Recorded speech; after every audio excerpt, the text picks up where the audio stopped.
ಎಲ್ಲರಿಗೂ ನಮಸ್ಕಾರ ಸ್ನೇಹಿತರೆ. ರೈತರಿಗೆ ಭರ್ಜರಿ ಗುಡ್ ನ್ಯೂಸ್. ಗಂಗಾ ಕಲ್ಯಾಣ ಯೋಜನೆ. ಈ ಯೋಜನೆಗೆ ಯಾವೆಲ್ಲ ರೈತರು ಅರ್ಜಿಯನ್ನು ಸಲ್ಲಿಸಬೇಕು, ಹಾಗೆ ಯಾವೆಲ್ಲ ಅರ್ಹತೆಗಳಿರಬೇಕು, ಯಾವೆಲ್ಲ ದಾಖಲಾತಿಗಳು ಬೇಕು ಎನ್ನುವ ಸಂಪೂರ್ಣ ಮಾಹಿತಿ ತಿಳಿಯೋಣ. ಈ ಗಂಗಾ ಕಲ್ಯಾಣ ಯೋಜನೆಗೆ ನೀವು ಅರ್ಜಿ ಸಲ್ಲಿಸಬೇಕಾದ್ರೆ 1 ಎಕರೆಯಿಂದ 5 ಎಕರೆ ಒಳಗೆ ಜಮೀನನ್ನು ಹೊಂದಿರಬೇಕು. ಹಾಗೆಯೇ ಈ ರೀತಿಯ ನಿಗಮದಿಂದ ಯಾವುದೇ ರೀತಿಯ ಸೌಲಭ್ಯವನ್ನು ಪಡೆದುಕೊಳ್ಳದೆ ಇರುವಂಥವರು ನಿಮ್ಮ ಜಮೀನಿನಲ್ಲಿ ಕೊಳವೆ ಬಾವಿಗಳನ್ನು ತೆರೆದು ಪಂಪ್ಗಳನ್ನು ಹಾಕಿ ವಿದ್ಯುತ್ತನ್ನು ಸಂಪರ್ಕ ಮಾಡುವುದಕ್ಕೆ ನಿಮ್ಮ ಬೆಳೆಗಳಿಗೆ ಸಂಬಂಧಿಸಿದಂತೆ ನೀರಾವರಿ ವ್ಯವಸ್ಥೆಯನ್ನು ಈ ರೀತಿಯಾಗಿ ಕಲ್ಪಿಸಲಾಗಿದೆ. ಈ ಯೋಜನೆಗೆ ಅರ್ಜಿ ಸಲ್ಲಿಸಬೇಕಾದ್ರೆ ಪ್ರಮುಖ ಕೆಲವೊಂದಿಷ್ಟು ಅರ್ಹತೆಗಳು ಹೊಂದಿರಬೇಕು. ಆ ಅರ್ಹತೆಗಳು ಯಾವುದು ಎಂದರೆ, ಕರ್ನಾಟಕದ ಕಾಯಂ ನಿವಾಸಿಯಾಗಿರಬೇಕು, 18 ವರ್ಷ ಮೇಲ್ಪಟ್ಟವರಾಗಿರಬೇಕು, ಹಾಗೆಯೇ ಪರಿಶಿಷ್ಟ ಜಾತಿಯಲ್ಲಿ ಅಂಬೇಡ್ಕರ್, ಭೋವಿ ಅಥವಾ ಆದಿಜಾಂಬವ ಈ ವರ್ಗಕ್ಕೆ ಸೇರಿದವರಾಗಿದ್ದರೆ ಮಾತ್ರ ಈ ಯೋಜನೆಯ ಸೌಲಭ್ಯವನ್ನು ಪಡೆದುಕೊಳ್ಳಬಹುದು. ಸಣ್ಣ ಮತ್ತು ಅತಿ ಸಣ್ಣ ರೈತರು ಮಾತ್ರ ಆಗಿರಬೇಕು. ಸರ್ಕಾರದ ಯಾವುದೇ ಯೋಜನೆಯಿಂದ ಸಾಲ ಅಥವಾ ಸೌಲಭ್ಯವನ್ನು ಪಡೆದುಕೊಳ್ಳದೆ ಇರುವಂಥವರು ಮಾತ್ರ ಅರ್ಜಿಯನ್ನು ಸಲ್ಲಿಸಬಹುದಾಗಿದೆ.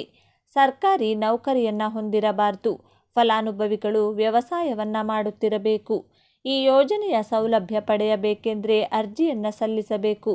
ಅದಕ್ಕೆ ಬೇಕಾದಂತಹ ದಾಖಲಾತಿಗಳು ಯಾವುದು ಎಂದರೆ, ಆಧಾರ್ ಕಾರ್ಡ್, ರೇಷನ್ ಕಾರ್ಡ್, ಜಾತಿ ಮತ್ತು ಆದಾಯ ಪ್ರಮಾಣ ಪತ್ರ, ಬ್ಯಾಂಕ್ ಪಾಸ್ಬುಕ್, ಬ್ಯಾಂಕ್ ಖಾತೆಗೆ ಕಡ್ಡಾಯವಾಗಿ ಆಧಾರ್ ಕಾರ್ಡ್ ಲಿಂಕ್ ಆಗಿರಬೇಕು, ಜಮೀನಿನ ಪಹಣಿ, FID ನಂಬರ್ ಇರಬೇಕು, ಸಣ್ಣ ಮತ್ತು ಅತಿ ಸಣ್ಣ ರೈತರ ಪ್ರಮಾಣ ಪತ್ರ, ಮೊಬೈಲ್ ನಂಬರ್ ಈ ದಾಖಲೆಗಳು ಕಡ್ಡಾಯವಾಗಿರಬೇಕು. 1 ರಿಂದ 5 ಎಕರೆ ವ್ಯವಸಾಯದ ಜಮೀನನ್ನು ಹೊಂದಿರುವಂಥ ಫಲಾನುಭವಿಗಳು ಮಾತ್ರ ಈ ಯೋಜನೆಗೆ ಅರ್ಜಿ ಸಲ್ಲಿಸಿ ಈ ಯೋಜನೆಯ ಸೌಲಭ್ಯವನ್ನು ಪಡೆದುಕೊಳ್ಳಬಹುದು. ಅಂಬೇಡ್ಕರ್ ಅಭಿವೃದ್ಧಿ ನಿಗಮ, ಕರ್ನಾಟಕ ಆದಿಜಾಂಬವ ಅಭಿವೃದ್ಧಿ ನಿಗಮ, ಕರ್ನಾಟಕ ಭೋವಿ ಅಭಿವೃದ್ಧಿ ನಿಗಮದಿಂದ ಒಂದು ಕೊಳವೆ ಬಾವಿಗಳನ್ನು ಕೊರೆದು ನೀರಾವರಿ ಸೌಲಭ್ಯವನ್ನು ಒದಗಿಸಲಾಗುತ್ತದೆ. ನಿಮ್ಮ ಹತ್ತಿರದಲ್ಲಿರುವ ಜಿಲ್ಲೆಯ ಜಿಲ್ಲಾಧಿಕಾರಿಗಳಿಂದ ಸಂಪೂರ್ಣ ಮಾಹಿತಿ ಪಡೆದುಕೊಂಡು ಅರ್ಜಿ ಸಲ್ಲಿಸಬಹುದಾಗಿದೆ. ರಾಜ್ಯ ಸರ್ಕಾರದ ಅತ್ಯಂತ ಜನಪ್ರಿಯ ಗ್ಯಾರಂಟಿ ಯೋಜನೆಗಳಲ್ಲಿ ಒಂದಾಗಿರುವಂಥ ಶಕ್ತಿ ಯೋಜನೆ ಅಂದರೆ, ಮಹಿಳೆಯರು KSRTC ನಿಗಮದ ಬಸ್ಗಳಲ್ಲಿ ಉಚಿತವಾಗಿ ರಾಜ್ಯದ ಒಳಗೆ ಪ್ರಯಾಣ ಮಾಡುವಂಥ ಯೋಜನೆಯ ಬಗ್ಗೆ ಇಂದಿನ ವಿಡಿಯೋದಲ್ಲಿ ತಿಳಿಯೋಣ ಬನ್ನಿ. ಇನ್ಮುಂದೆ ಕಂಡಕ್ಟರ್ಗೆ ಅಲ್ಲ, ಮಹಿಳೆಯರಿಗೆ ಬೀಳುತ್ತೆ ನೋಡಿ ದಂಡ. ನಿಮಗೆಲ್ಲರಿಗೂ ತಿಳಿದಿರುವ ಹಾಗೆ ಆರಂಭಿಕ ದಿನಗಳಲ್ಲಿ KSRTC ನಿಗಮದ ಸರ್ಕಾರಿ ಬಸ್ಗಳಲ್ಲಿ ಮಹಿಳೆಯರಿಗೆ ಶಕ್ತಿ ಯೋಜನೆಯ ಮೂಲಕ ಉಚಿತ ಬಸ್ ಪ್ರಯಾಣವನ್ನು ನೀಡಲಾಗುತ್ತದೆ ಎನ್ನುವುದಾಗಿ ಗ್ಯಾರಂಟಿ ಯೋಜನೆಯ ಘೋಷಣೆ ಮಾಡಿದ ಸಂದರ್ಭದಲ್ಲಿಯೂ ಕೂಡ ಪ್ರತಿಯೊಬ್ಬರೂ ಕೂಡ ಇದರ ಬಗ್ಗೆ ಟೀಕೆ ಟಿಪ್ಪಣಿಗಳನ್ನು ಮಾಡಿದ್ದರು. ಆದರೆ ಎಲ್ಲಕ್ಕಿಂತ ಪ್ರಮುಖವಾಗಿ ಈ ಸಂದರ್ಭದಲ್ಲಿ ರಾಜ್ಯ ಸರ್ಕಾರ ಮಾತ್ರ ಈ ಯೋಜನೆಯನ್ನು ಮುಂದುವರಿಸಿಕೊಂಡು ಹೋಗುವಂಥ ಒಲವನ್ನು ಹೊಂದಿತ್ತು ಹಾಗೂ ಯಾವುದೇ ಟೀಕೆ ಟಿಪ್ಪಣಿಗಳಿಗೂ ಕೂಡ ಸೊಪ್ಪು ಹಾಕಲಿಲ್ಲ. ಇನ್ನು ಸದ್ಯಕ್ಕೆ KSRTC ನಿಗಮದ ಶಕ್ತಿ ಯೋಜನೆಯಲ್ಲಿ ಒಂದು ಹೊಸ ನಿಯಮವನ್ನು ಜಾರಿಗೆ ತರುವಂತಹ ಕೆಲಸ ಮಾಡೋದಕ್ಕೆ ಹೊರಟಿದೆ. ಅದೇನೆಂದರೆ, ಒಂದು ವೇಳೆ ಟಿಕೆಟ್ ಮಷಿನ್ ಹಾಳಾದರೆ ಆ ಸಂದರ್ಭದಲ್ಲಿ ಬಸ್ ನಿರ್ವಾಹಕರು ಅಂದರೆ ಕಂಡಕ್ಟರ್ ಮಹಿಳೆಯರಿಗೆ ಉಚಿತ ಬಸ್ ಪ್ರಯಾಣದ ಟಿಕೆಟನ್ನು ಪಿಂಕ್ ಟಿಕೆಟ್ ಮೂಲಕ ನೀಡುತ್ತಿದ್ದಾರೆ.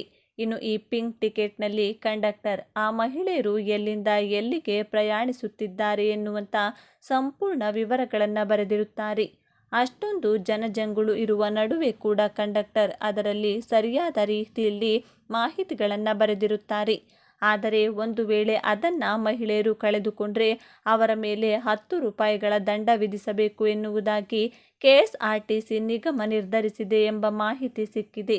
ಮುಂದಿನ ದಿನಗಳಲ್ಲಿ ಶಕ್ತಿ ಯೋಜನೆಯ ಅಡಿಯಲ್ಲಿ ಉಚಿತ ಬಸ್ ಪ್ರಯಾಣ ಮಾಡುವಂಥ ಮಹಿಳೆಯರು ಈ ವಿಚಾರವನ್ನು ಸರಿಯಾದ ರೀತಿಯಲ್ಲಿ ತಿಳಿದುಕೊಳ್ಳಬೇಕಾಗಿರುತ್ತದೆ. ಉಚಿತ ಬಸ್ ಪ್ರಯಾಣ ಸಿಗುತ್ತದೆ ಎನ್ನುವ ಕಾರಣಕ್ಕಾಗಿ ಇನ್ಮುಂದೆ ಮಹಿಳೆಯರು ಈ ರೀತಿಯ ನಿರ್ಲಕ್ಷ್ಯವನ್ನು ತೋರಿಸುವಂಥ ಪ್ರಮೇಯ ಕಂಡುಬಂದರೆ ಅದಕ್ಕೆ ಅವರು ಸರಿಯಾದ ರೀತಿಯಲ್ಲಿ ಫೈನ್ ಕಟ್ಟಬೇಕಾಗುತ್ತದೆ. ಈ ಹಿಂದೆ ಸಾಕಷ್ಟು ಬಾರಿ ಈ ವಿಚಾರದಲ್ಲಿ ಬಸ್ ಕಂಡಕ್ಟರ್ಗಳಿಗೆ ತೊಂದರೆ ಆಗಿರುವುದನ್ನು ಕೂಡ ನಾವು ಉದಾಹರಣೆ ರೂಪದಲ್ಲಿ ನೋಡಬಹುದಾಗಿದೆ. ಇನ್ಮುಂದೆ ಮಹಿಳಾ ಪ್ರಯಾಣಿಕರ ನಿರ್ಲಕ್ಷ್ಯ 10 ರೂಪಾಯಿ ಫೈನ್ ಕಟ್ಟುವವರೆಗೂ ಕೂಡ ಬರುತ್ತದೆ ಎನ್ನುವುದಾಗಿ ತಿಳಿದು ಬಂದಿದೆ. ಇನ್ನು ದೊಡ್ಡ ಮಟ್ಟದಲ್ಲಿ ಫೈನ್ ಆಗಿಲ್ಲದೇ ಇರಬಹುದು, ಆದರೆ ಇನ್ಮುಂದೆ ಈ ರೀತಿಯ ತಪ್ಪುಗಳನ್ನು ಮಾಡಿದರೆ ಜೇಬಿನಿಂದ ಮಹಿಳೆಯರು ಹಣವನ್ನು ಖರ್ಚು ಮಾಡಬೇಕಾಗುತ್ತದೆ. ಹಲವು ರೀತಿಯ ಯೋಜನೆಗಳನ್ನು ಸರ್ಕಾರವು ಜನಸಾಮಾನ್ಯರಿಗಾಗಿ ಜಾರಿಗೆ ತರುತ್ತಲಿದೆ. ಅದರಂತೆ ಪ್ರಧಾನಮಂತ್ರಿಯವರು ಹಿಂದುಳಿದ ಜನರಿಗೆ ಹಾಗೂ ಬಡವರಿಗೆ ಆರ್ಥಿಕ ಸಹಾಯವನ್ನು ನೀಡಲು ಸರ್ಕಾರ ಜನ್ಧನ್ ಯೋಜನೆಯನ್ನು ಪ್ರಾರಂಭಿಸಿದೆ. ಕೇಂದ್ರ ಸರ್ಕಾರವು ಈ ಯೋಜನೆಯ ಅಡಿಯಲ್ಲಿ ಖಾತೆಯನ್ನು ರಚಿಸಿಕೊಂಡ ಎಲ್ಲರಿಗೂ ನೇರವಾಗಿ 10,000 ವರ್ಗಾವಣೆಯನ್ನು ಮಾಡಲು ನಿರ್ಧರಿಸಿದೆ. ಇದರ ಜೊತೆಗೆ ಬ್ಯಾಂಕಿಂಗ್ ವ್ಯವಸ್ಥೆಯೊಂದಿಗೆ ಪ್ರತಿಯೊಬ್ಬ ವ್ಯಕ್ತಿಯನ್ನು ಸಂಪರ್ಕಿಸಲು ಜನ್ಧನ್ ಯೋಜನೆಯನ್ನು ಪ್ರಾರಂಭಿಸಲಾಗಿದೆ. ಹಾಗಾದರೆ ಈ ಯೋಜನೆಗೆ ಹೇಗೆ ಅರ್ಜಿ ಸಲ್ಲಿಸಬೇಕು, ಈ ಯೋಜನೆ ಹೇಗೆ ಪ್ರಾರಂಭವಾಯಿತು ಎಂಬುದರ ಸಂಪೂರ್ಣ ಮಾಹಿತಿಯನ್ನು ಈ ವಿಡಿಯೋದಲ್ಲಿ ನೋಡೋಣ ಬನ್ನಿ. ಪ್ರಧಾನಮಂತ್ರಿ ಜನ್ಧನ್ ಯೋಜನೆ ಕೇಂದ್ರ ಸರ್ಕಾರವು ಬ್ಯಾಂಕಿಂಗ್ ಸೌಲಭ್ಯಗಳನ್ನು ಹಿಂದುಳಿದವರು ಮತ್ತು ಬಡವರಿಗೆ ಒದಗಿಸುವ ಉದ್ದೇಶದಿಂದ ಹಾಗೂ ಆರ್ಥಿಕ ಒಳಗೊಳ್ಳುವಿಕೆಯ ಉದ್ದೇಶದಿಂದ ಕೇಂದ್ರ ಸರ್ಕಾರವು ಪ್ರಧಾನಮಂತ್ರಿ ಜನ್ಧನ್ ಯೋಜನೆಯನ್ನು ಪ್ರಾರಂಭಿಸಿದೆ. 500 ಮಿಲಿಯನ್ಗಿಂತಲೂ ಹೆಚ್ಚು ಅಂದರೆ 50 ಕೋಟಿಗೂ ಹೆಚ್ಚು ಖಾತೆಗಳನ್ನು ಕೇಂದ್ರ ಸರ್ಕಾರವು ಈ ಯೋಜನೆಯಲ್ಲಿ ತೆರೆದಿದೆ. 2.03 ಲಕ್ಷ ಕೋಟಿಗೂ ಹೆಚ್ಚು ಹಣವನ್ನು ಈ ಖಾತೆಯಲ್ಲಿ ನೋಡಬಹುದಾಗಿದೆ. ಇತ್ತೀಚಿನ ವರದಿಯ ಪ್ರಕಾರ ಆಗಸ್ಟ್ 9, 2023 ವೇಳೆಗೆ ಬ್ಯಾಂಕ್ ಬಿಡುಗಡೆ ಮಾಡಿದ ಮಾಹಿತಿಯ ಆಧಾರದ ಮೇಲೆ 50 ಕೋಟಿ ಜನ್ಧನ್ ಖಾತೆಗಳ ಸಂಖ್ಯೆ ದಾಟಿದೆ ಎಂದು ಹಣಕಾಸು ಸಚಿವಾಲಯವು ತಿಳಿಸಿದೆ. 67% ಗ್ರಾಮೀಣ ಅಥವಾ ಆರ್ ನಗರ ಪ್ರದೇಶಗಳಲ್ಲಿ ಹಾಗೂ 56% ಮಹಿಳೆಯರಿಗಾಗಿ ಈ ಖಾತೆಗಳನ್ನು ತೆರೆಯಲಾಗಿದೆ. ಜನ್ಧನ್ ಖಾತೆಯ ಓವರ್ ಡ್ರಾಫ್ಟ್ 10,000 ರೂಪಾಯಿಗಳ ಓವರ್ ಡ್ರಾಫ್ಟ್ ಸೌಲಭ್ಯವನ್ನು ಜನ್ಧನ್ ಖಾತೆಯಲ್ಲಿ ಬ್ಯಾಲೆನ್ಸ್ ಇಲ್ಲದಿದ್ದರೂ ಸಹ ಪಡೆಯಬಹುದಾಗಿದೆ. ಈ ಸೌಲಭ್ಯದ ಪ್ರಯೋಜನವನ್ನು ಪಡೆಯಬೇಕಾದರೆ ಖಾತೆಯನ್ನು ಹೊಂದಿದವರು ಕನಿಷ್ಠ 6 ತಿಂಗಳ ಹಳೆಯ ಖಾತೆಯಾಗಿರಬೇಕು. 6 ತಿಂಗಳಿಗಿಂತ ಹೆಚ್ಚು ಜನ್ಧನ್ ಖಾತೆಯು ಹಳೆಯದಾಗಿದ್ದರೆ ಓವರ್ ಡ್ರಾಫ್ಟ್ ಸೌಲಭ್ಯವನ್ನು ಅವರು ಸ್ವಯಂ ಚಾಲಿತವಾಗಿ ಪಡೆಯುತ್ತಾರೆ. ಇದಾದ ನಂತರ ಓವರ್ ಡ್ರಾಫ್ಟ್ ಅಡಿಯಲ್ಲಿ ನೀವು ಯಾವಾಗ ಬೇಕಾದರೂ 10,000 ರೂಪಾಯಿಗಳನ್ನು ಹಿಂಪಡೆಯಬಹುದು. ಅದೇ ಸಮಯದಲ್ಲಿ 2,000 ರೂಪಾಯಿಗಳ ಓವರ್ ಡ್ರಾಫ್ಟ್ನ ಸುಲಭವನ್ನು ನೀವು ಖಾತೆಯನ್ನು ತೆರೆದ ತಕ್ಷಣ ಪಡೆಯಬಹುದಾಗಿದೆ. ಜನ್ಧನ್ ಖಾತೆಯ ಸೌಲಭ್ಯಗಳು. ಜನ್ಧನ್ ಖಾತೆಯಲ್ಲಿ ಅನೇಕ ಸೌಲಭ್ಯಗಳನ್ನು ಪಡೆಯಬಹುದಾಗಿದೆ. ನೀವು ಯಾವುದೇ ಬ್ಯಾಂಕ್ನಲ್ಲಿ ನಿಮ್ಮ ಖಾತೆಯನ್ನು ಪ್ರಧಾನಮಂತ್ರಿ ಜನ್ಧನ್ ಯೋಜನೆಯ ಅಡಿಯಲ್ಲಿ ತೆರೆಯಬಹುದಾಗಿದೆ. ಖಾತೆಯ ಉಳಿದಂತೆ ಠೇವಣಿ ಮಾಡಿದ ಮೊತ್ತದ ಬಡ್ಡಿಯ ಸೌಲಭ್ಯವನ್ನು ನೀವು ಈ ಯೋಜನೆಯಡಿಯಲ್ಲಿ ಪಡೆಯಬಹುದಾಗಿದೆ. ಇದಲ್ಲದೆ ರೂಪೇ ಎಟಿಎಂ ಕಾರ್ಡನ್ನು ಸಹ ಈ ಯೋಜನೆಯಡಿಯಲ್ಲಿ ನಿಮಗೆ ನೀಡಲಾಗುತ್ತದೆ.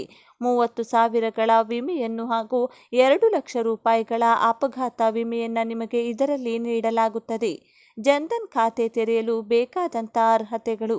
ಪ್ರಧಾನಮಂತ್ರಿ ಜನ್ಧನ್ ಖಾತೆಯನ್ನು ತೆರೆಯಬೇಕಾದರೆ ಅಭ್ಯರ್ಥಿಗಳು ಕೆಲವೊಂದಿಷ್ಟು ಅರ್ಹತೆಗಳನ್ನು ಹೊಂದಿರಬೇಕಾಗುತ್ತದೆ. ಅವುಗಳೆಂದರೆ ಜನ್ಧನ್ ಯೋಜನೆಯನ್ನು ಪ್ರತಿಯೊಬ್ಬ ವ್ಯಕ್ತಿಯನ್ನು ಬ್ಯಾಂಕಿಂಗ್ ವ್ಯವಸ್ಥೆಯೊಂದಿಗೆ ಸಂಪರ್ಕಿಸಲು ಪ್ರಾರಂಭಿಸಲಾಗಿದೆ.